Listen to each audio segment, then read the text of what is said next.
Hey everyone, welcome back to the channel. I've got one that I've been working on for a little bit, been thinking about, and I'm not very good at putting everything on PowerPoint, but this is kind of a good way for me to kind of visually show what the new kind of organization I think the DNC should shift to. One that kind of really takes a lot of the advantages that it has and tries to couple them with some of the disadvantages and trying to eliminate those and overall just kind of making a better party and organization. I'm someone who is very organizationally minded. Parties are just as good as an organization. We've seen this in the news a lot with how say the 2016 Hillary Clinton campaign came in and took over and all this other kind of good stuff. So a lot of this is trying to address a lot of these challenges so that, maybe the Democratic Party can regain their majority. They need to be working internally just as externally. I think the Republican Party's got a lot of the same stuff, but they're kind of structured in a much different way to really kind of benefit them. Whereas the Democratic Party is very different, and I'll talk about that here in a second. But yeah, I wanted to kind of do this. I thought it was a long time coming. Really kind of wanted to put some of this on here. I don't really like doing super deep, presentations, but I kind of wanted to have something so I could talk to and kind of show. So let's go ahead and get right into it. So let me share my screen. So looking into kind of like just what this reorg ultimately would be, move this up here. So going into kind of what the current structure of the party really kind of is. So I took this as an image online. The Georgia one is very similar as well. And really it's kind of this bottom up approach. Whereas, as we all know, and if you all were ever trying to get involved, the Democratic Party, you've got your local. So I used to live in Fulton County. So we had the Fulton County Democratic Party. You had your chair, and then you had a lot of these committees and vice chairs and all this kind of stuff working within the party. Ideally, they're there to elect county positions, as we see here. So, bringing in for Fulton County, I think their mayor was nonpartisan, but, for, say, the state Senate seats, state House seats, a lot of those they were definitely involved in, boots on the ground, getting out there people to vote. With some of the other, we have South Fulton and some of those on the south end of Fulton County. A lot of those groups did have partisan races, so you'd see a lot of the Democratic Party kind of being into that and kind of pushing for that. So I was involved in that. I was doing a lot of that kind of good stuff, and then essentially what happens is then you kind of build into the state party. So the state party essentially, as members from all across the state, typically they're elected by um, by the uh, members of that county. The way we did it here in um, Bolton County was, they kind of broke it apart, and there was like 7, 8 groups within the county, supposed to kind of evenly represented. I was more in the north end, where there wasn't as much Democratic Party representation. So it was always good to kind of be there, kind of be a good moderating voice within the party as well as on the national committee. And so you get elected to this national state party committee, which I put in my Twitter, everything like that. It doesn't really mean too much. Essentially, you're kind of the rubber stamp on the state executive committee. So as we see here, let me get a pointer. So as we see here, oops. So as we see here with the state committee, essentially the central committee essentially elects, and basically says, hey, this is who we want as our director. This is who we want as our social media guy. This is who we want as our state party person. This is the person that, who needs to be representing us. A lot of times, maybe you have a director. So in Georgia, we had our party chair who kind of ran everything, and then you had your director who was kind of like a paid person who kind of ran a lot of the day-to-day operations. A lot of that's changed now, but broadly, that's kind of what this party was structured to do. And so then once you get that and you have your Democratic Party and everything like that, then it kind of just like with the federal kind of goes into the congressional races. So I ran for the I think it was the Congressional District 7 or 11. seat for the Democratic Party of Georgia, so I can go to the DNC. I ran for that and did a lot of good work with that. Didn't I don't think I even had anybody vote for me, but a lot of it's kind of party insiders and a lot of like who's been putting in a lot of work before, who has that representation and a lot of that kind of good stuff, and who's done a lot of that work on the ground. They typically elect people, they go to the DNC, they vote on who they want, everything like that. I still think if I was there, maybe I could have shifted a lot of this kind of stuff, um, such as what we saw with Biden and Harris. I think we could maybe, I like to believe I could have had a better outcome. But essentially, what then happens is so not only does that congressional district elect them, but they're also going to elect, who is those members of the Democratic National Committee. So then once you get into the Democratic National Committee, as you see here with the delegates of the convention, they essentially will say, you'll have those people run for the chair, vice chair, all that kind of good stuff. And I'll show that here I'll show that here. We go. So these are kind of some of the people who were elected. As you know, you've got Ken Martin, a new one who kind of went in and got picked. And then you have a lot of these vice chairs. So, vice chair for civic engagement, voter participation. And then you have a lot of these different vice chairs here. So Malcolm Kenyatta, Artie Blanco, and some of these other ones. We did a separate video talking about that and what they do, kind of what they're interested in and stuff like that. So definitely take a look at that. I'll tag that in with a good friend of mine from West Georgia, who is on the DNC, and she kind of talked a little bit about it. But essentially, these vice chairs, really kind of what they do is they kind of own a portfolio.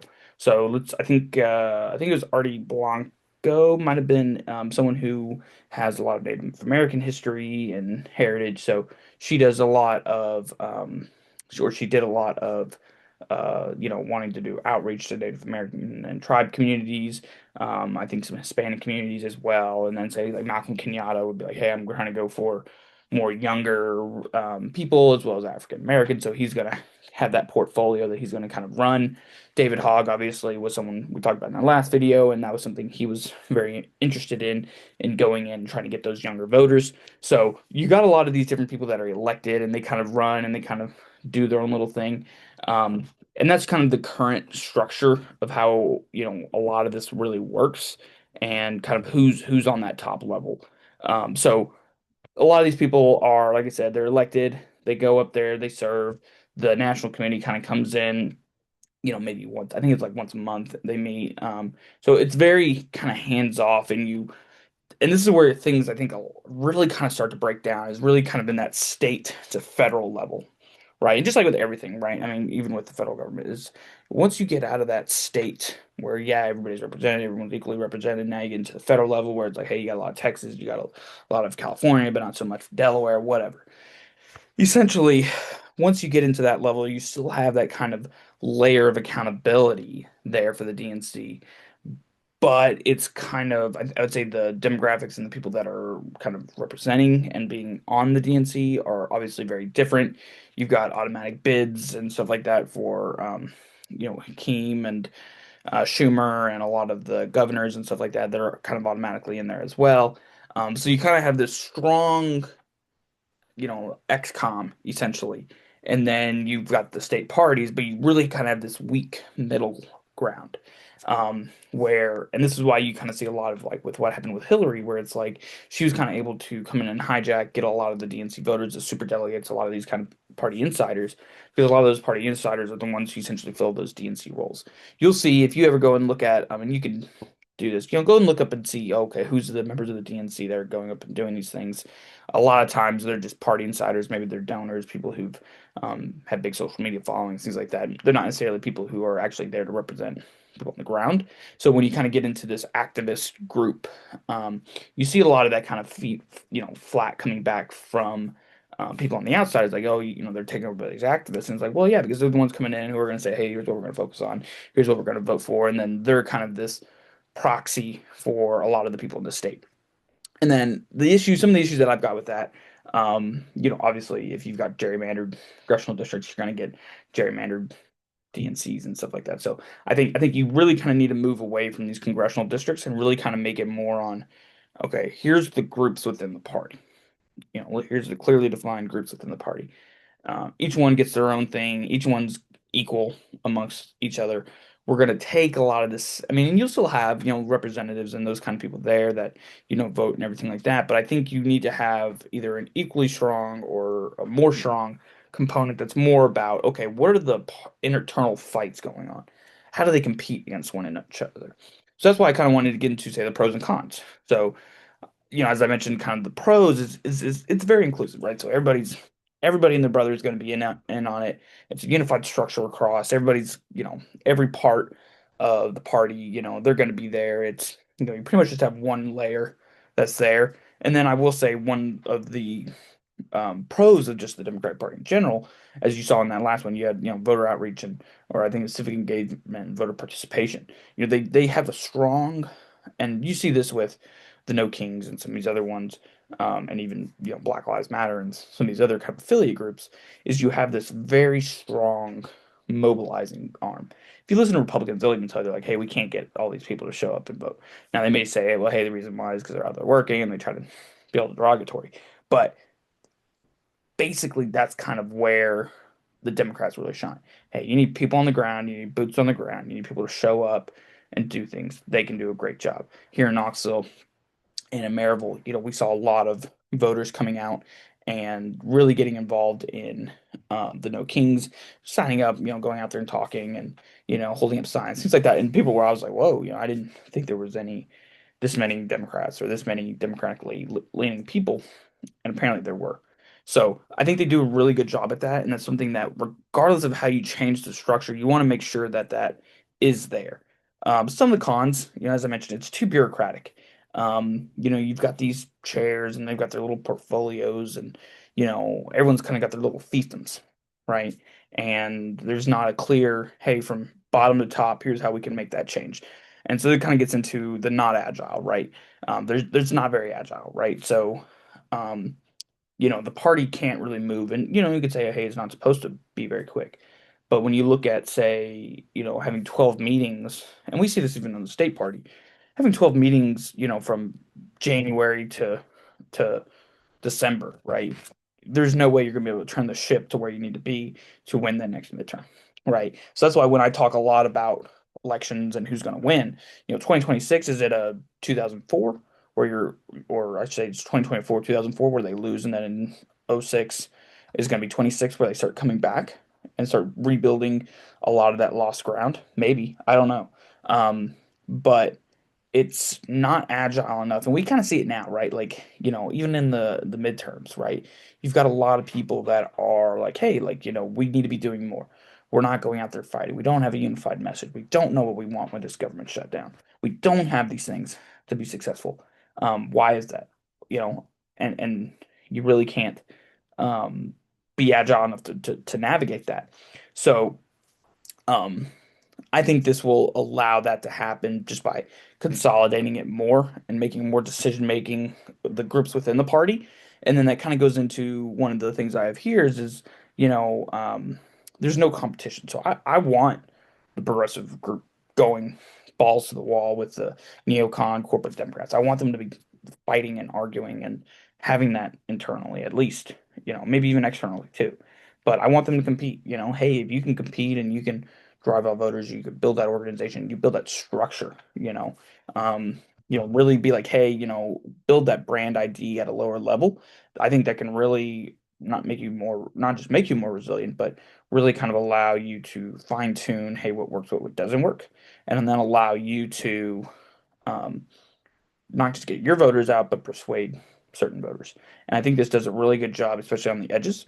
So one of the things that I've also put in that's not mentioned here, but you'll see it here is I think, for Democrats to also be that 60% party, you've got to bring in those fringes, right?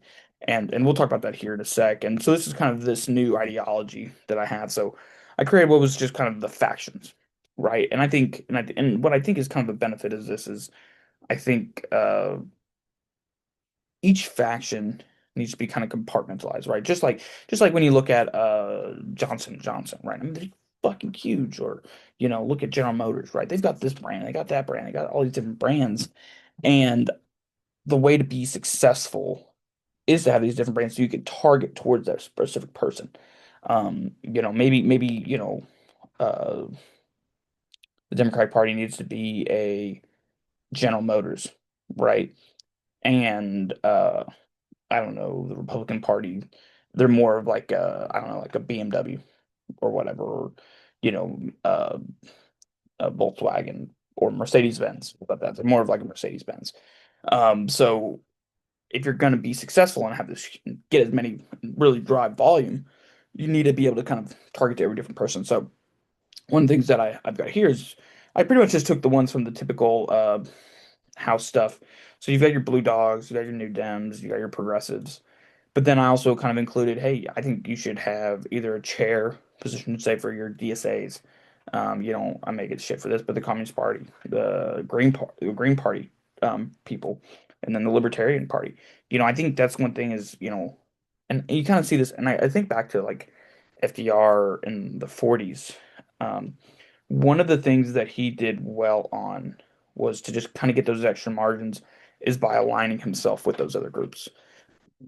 And so, look at, I think it was like libertarians, it's like, hey, they all went for, you know, uh, Trump, or if they all went for, I think it was Hillary, Trump would have lost. And that could be true. But it's like, hey, if you get those libertarians and then maybe you get some, CUSAs and some of the Green Party people, and you get all these different kinds of people, and you start kind of being like, hey, like, run as a House seat, run for the House, run for the state party stuff, but do it underneath the Democratic brand, then you can really win. You can focus your resources. Maybe you can get a seat and then get some of the ideological diversity in the House. But it also says, okay, we can win and build coalitions on the House level, and then we're also going to win the presidency because we're going to get 55%, right? So the way that all these different groups would be structured is, say you would have your chair, they basically represent the committee, and the committee is going to be structured based off of, just your social media, your policy lead, your fundraising chair, your recruitment chair, your house rep, your state rep, and your governor, right? And a governor representative. So, for example, I'm going to pick on the Blue Dogs. So, let's say, they've got their social media people, and so they've got their own little party within the party, and that's kind of run by the chair, and they kind of are there to represent that group. And that when you get to, say, the recruitment position, they're going to be going out there and they're going to be like, okay, hey, here's our lane. Okay, we need to get conservative Democrats elected. Okay, so we're going to go into Virginia. We're going to go into North Carolina. We're going to go into Georgia. We're going to go into some of these places, Ohio, and we're going to run candidates and we're going to endorse them. We're going to try to win. We're going to do all these different kinds of things.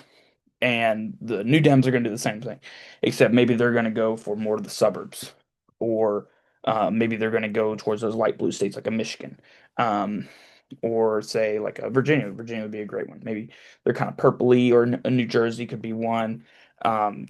Colorado. They're going to go towards those places where it's like, hey, Democrats are going to win, but we want more of these people, and so it really kind of allows groups to really target where they want to go.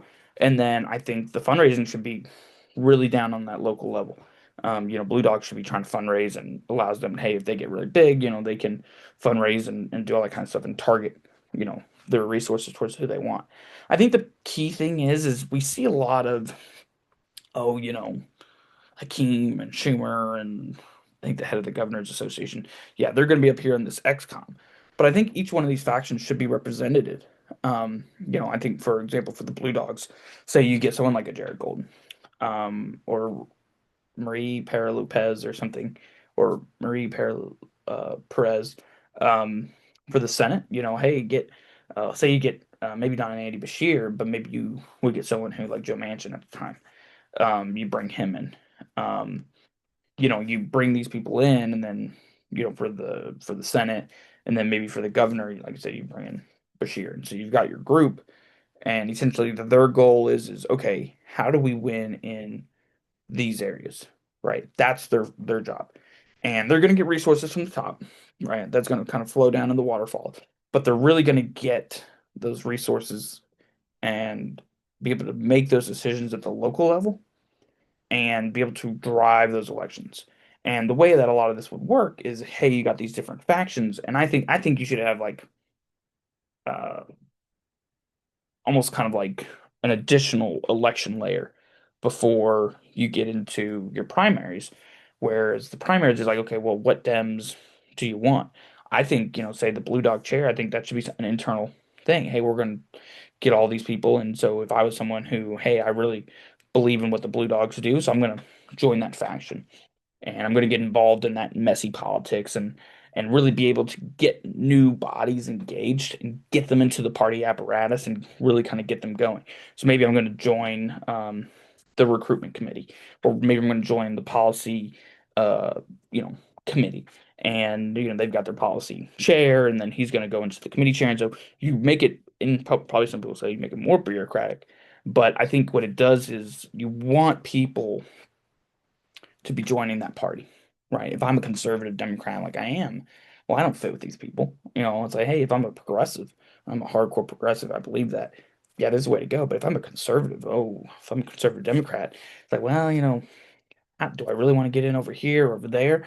And I think when you see the attrition on especially on the righter side of the party, is because I think it's, hey, how can I make my voice? And maybe I'm not a Republican, but maybe I'm not really a Democrat, but if I can get into that Democratic Party and get in and plugged in and be able to work within the that faction, then I can feel plugged in. I can maybe get the experience, get the connections that I need so that I can run for office. And then kind of goes into the recruitment and the fundraising, all that kind of good stuff. So I think that's kind of where a lot of that should be. I think you should also have policy people who are running the Blue Dog uh, faction. So if I'm in, say, Tennessee, and it's like, hey, we're not anywhere close to getting um, universal pre-K, right? But here's some things that we can get to kind of get there. They need to be able to isolate that, and they need to be able to say, okay, well, we're going to isolate those policy issues, and we're going to give them to those guys that are running, and say like almost kind of like a third way, right? Maybe that's where the new Dems are, and say, hey, look, you're running in these areas. It's going to be tough. It's going to be, really hard to do. Here's some policy options.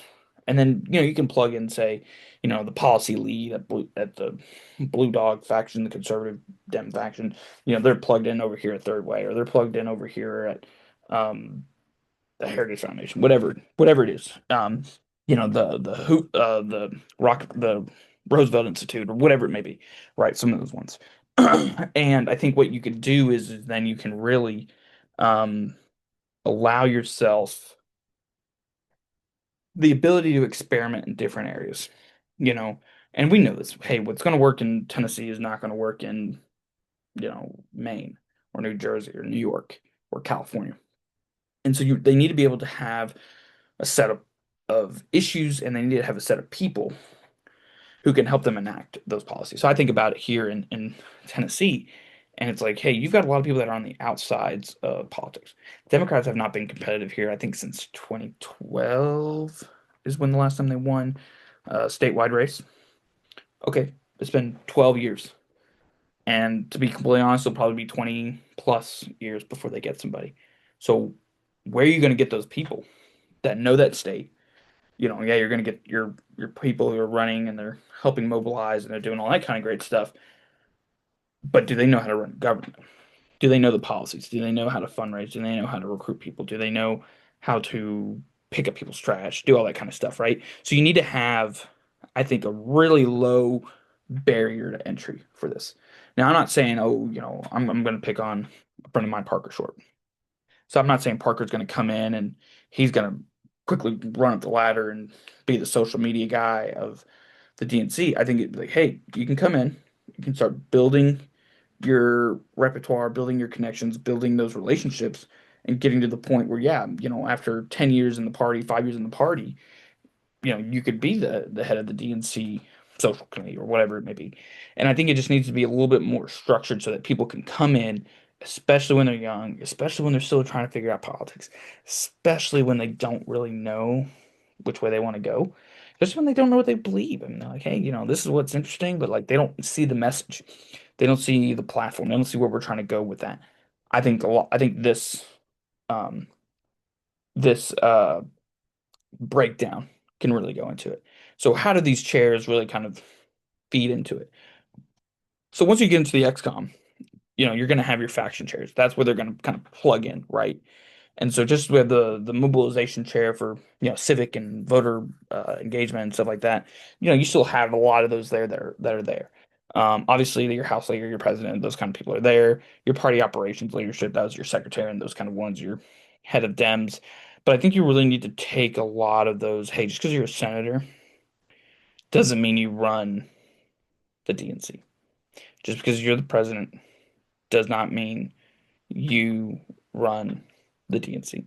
I think it is important to have a DNC that is separate, but that is representative of those groups.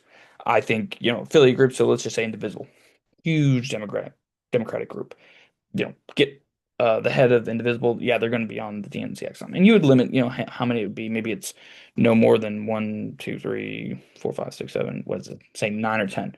Okay, no more than 10 affiliate groups are going to be represented, and they'll be voted on by the Democratic National Committee. So the people of those affiliates and of those kind of more insiders, they get to kind of decide, okay, which groups are going to kind of come in and what isn't. Now, obviously, you kind of want to have that separated, but I think that'd be a great, like, hey, like here, we're going to take these 10 groups and we're going to put them in here. Um, I think also I think it's really important to have young college Dems, high school Dems, etc. Having, the president of that on the DNC. I think that'd be great. Um, and really kind of having all these people represented. A lot of these guys are just, your finance chair is just going, hey, man, are we raising money on the party so we can send it down? Obviously your Senate chair, your House chair, your leader, all that kind of stuff. I think the party should be much stronger and should transcend a lot of these positions.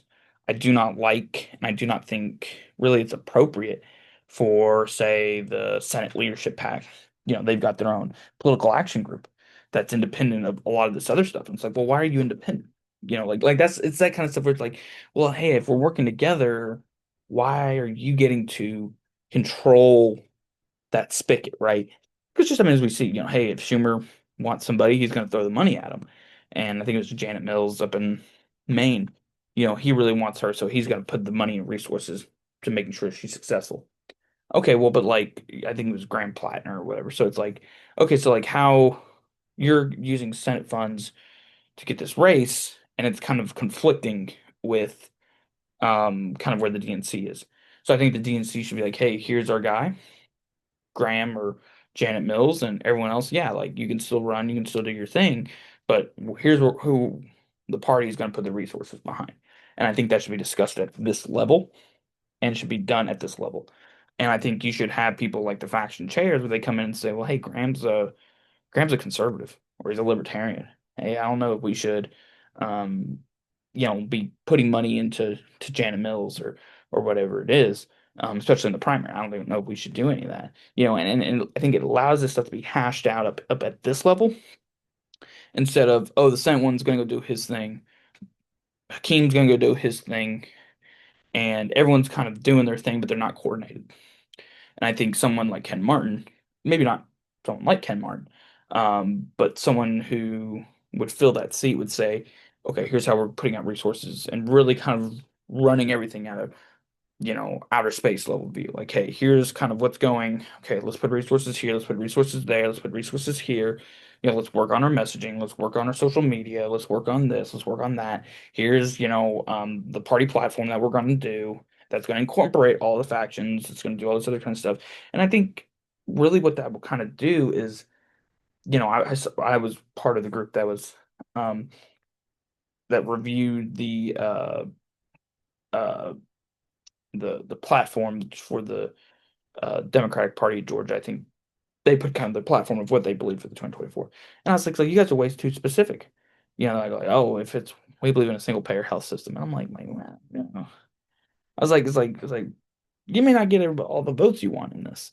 Um, and so I think you need to have someone who's way above that can represent all these factions and take in the House and be like, hey, like we believe in a universal healthcare system, and we're just going to leave it as that.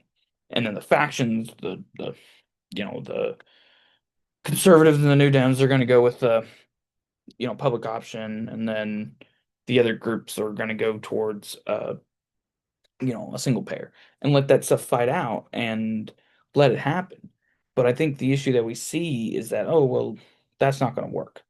That's not going to work because, you know, we have to set a single payer health system. And it's like, well, but like you're losing people on the way when it should be like, hey, I don't think to believe in that, but I'm aligned with what you're at, but I'm going to pursue this other option and I'm going to try to win votes. And I think if you're down there trying to win, yeah, you're going to be throwing fire at Democrats, but hopefully your people look and say, well, hey, like they're having that conversation. They're having that fight. They're having those disagreements. And hopefully they're going to, and that's the hope, is they're going to get to a point where, okay, here's where we're going to be at. And that's why I go back to the policy lead on the last slide. You need to have someone be like, hey, we did this here. Here's how it can work. And by the time it filters up to where you get into the XCOM and says, well, hey, like, you know, look, option, we didn't do it over here, but we've seen really good results over here, or, so we can do all these different things. And that's kind of like where the expanding Medicaid is, right? You know, you go back and look, maybe 20 years ago, that wasn't kind of something that people were really pushing or really onto. But now it's like, hey, we got to expand Medicaid. How do we get these other states, these things like 10 states that haven't done it? How do we get them to do that? Maybe the conservatives, Dems, we got to win there, and then we can kind of get the ACA expansion. And then the new Dems could technically come in and get uh, the public option, and then the progressives in 50 years or 30 years, whatever it is, then they can come in with a single payer system. So you have to have this incremental growth that's happening within the party that's not making it being like, well, hey, they left me. It's like, well, no, you came in, you could have been in the party, you could have been in the discussions, you could have been in the meetings, you could have been in that conversation with at the lowest levels and at the level where you're working within that faction. And that way you don't have people like Bill Maher being like, oh, well, I don't know these Democrats, losers, whatever it is, but it's like, but I'm still aligned, I'm still going to vote for him. It's like, well, no, no, no. You should be like, hey, I don't like those guys in the party, but like, here's my people. Here are the people you need to go out and vote for if you believe in what I believe in. So kind of like what we see with Joe Manchin and them, they're off going and doing their independent thing because they're trying to be like, oh, well, we're independent of the party. And then I'd much rather him be like, well, hey, I'm a conservative Democrat. I mean, he says I'm a compassionate conservative or whatever he says. But it's like, hey, you need to say you still need to be within the party. I think when you see three or four um party people leaving and being like, oh, we're independents. So, but you're all going to vote. I think Joe Manchin was still like 80% plus maybe 80, I think it was mid to upper 80s of what Biden was doing. And it's like, okay, you're still a Democrat, dude. Like, you're still a Democrat, and it's like, and I think he was doing maybe 60, 70% with Trump. It's like, okay, you're still voting. You're still on this side, right? How do we keep you within the group? You know, and I think that's where this um, top XCOM can really kind of manage that and really have a lot of people that are there that can do a lot of this kind of internal party negotiations. So the result of that, I think you would have more direct grassroots and affiliation going all the way to the top and of people that, hey, like we want these people represented up here. I think you also have more defined structures and ideology within the faction system, ultimately allowing and formalizing, and that's the thing. So, hey, Blue Dogs were much bigger in um, the mid 2000s. You know, I think there was like 56 seats in the House and stuff like that. They obviously helped win that majority, and now they're not as much, but they still need to be represented because, hey, you never, if it ebbs and flows, you know, you want to make sure you've got somewhere where people can flow. So I think that's very important. That's there. I think your design and mobilization efforts, that kind of goes back to what I was talking about before, is we do really good at that, and you need to make sure that that's still there. I think also what it can do is just as we have the mobilization chair, you're gonna have your committee. Maybe, you know, you can have three or four people there, or three or four vice chairs, whatever it might be, that help run or help try to really build up this no kings thing. So what I would like to see for that is I'd like to see, hey, Trump comes in. Okay. He said he's gonna do all this stuff. Looks like he's doing that. Okay. We're gonna do two events this year about the No Kings thing, or maybe we'll do one on gun control, or we'll do one on taxing the rich, or we'll do one on healthcare, and have people so that they can start. mobilizing people. And I think part of that mobilization is going to be that voter engagement, civic engagement part, where it's like, hey, we're labor groups, those are those affiliate groups. Um, More so those I'm thinking affiliated like the advocacy groups, but the mobilization, hey, like are labor union people showing up? Are they involved in this? Are they doing what they need to do to help us win? You need to have that there, and you need to have that pointed connection all the way from those affiliate groups to the top. Because one thing I will say, just kind of being in the space that I have seen, is that um, is that the affiliate groups. I've seen this with Republicans too, and especially when you have these weak parties, the affiliate groups take on a lot of the work, especially with people being single issues. Hey, I'm all climate change. I'm all yada yada yada. So I'm going to focus just on that. I'm going to focus on climate change. So I just need to be in the climate policy people. And so they get plugged into that and then they're democratically aligned, right? So you need to have your affiliate groups represented and you need to have those connections to other people strong. And I think you need to have a strong DPG, or I'm sorry, DNC that can drive their own message and that can bring all the other people along because they're going to be the ones doing a lot of that work for them. So think of Americans for Prosperity with Josh. He's one of those affiliate groups, right? It's like, hey, yeah, when you're going with the Republicans 90% of the time, you know, you're kind of all those people who are going to do doing AFP stuff, they're libertarians, so that they're not voting for Kamala, they're not voting for Biden, and so you need to make sure that hey, Josh and them are being like, hey, like here's what we're seeing, here's what we're doing, and being able to relay that all the way up to the top and do that. Now, from what I've heard, it's a lot of kind of how the upper echelons of the party works is a lot like this. And so it's just about formalizing the structure. So going back, more inter-party competition. Like I said, I want to see the Blue Dogs fight the New Dems. Like, what's the difference between you? Hey, you're in more Republican districts, or oh, you don't like trans people, whatever it is. I want to have those conversations. I want that to be clearly defined. Hey, you're over here for this, you're over here for this. And these factions that we put in here, they can change. Hey, we got the Blue Dog, and then we got the New Dems, and we got the Purple Dems. And now I'm gonna do a video kind of on the factions of these different groups and kind of who's in that and what would that look like.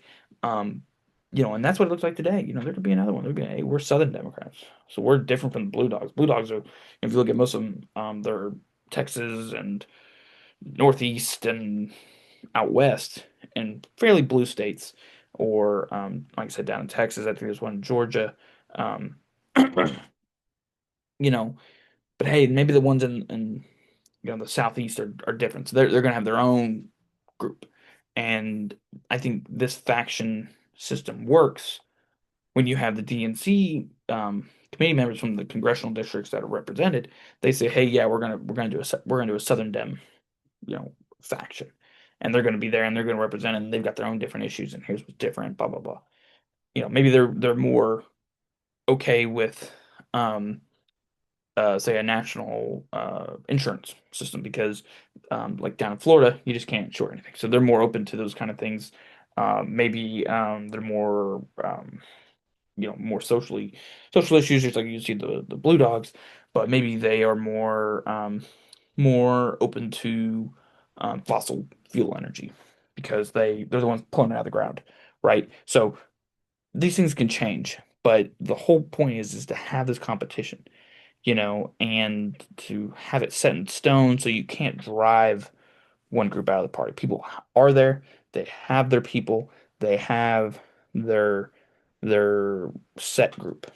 And I think with the more balanced party within the DNC, like I said, is we move away from this heavily dominated XCOM into a lot of the tactical stuff is being done away from them.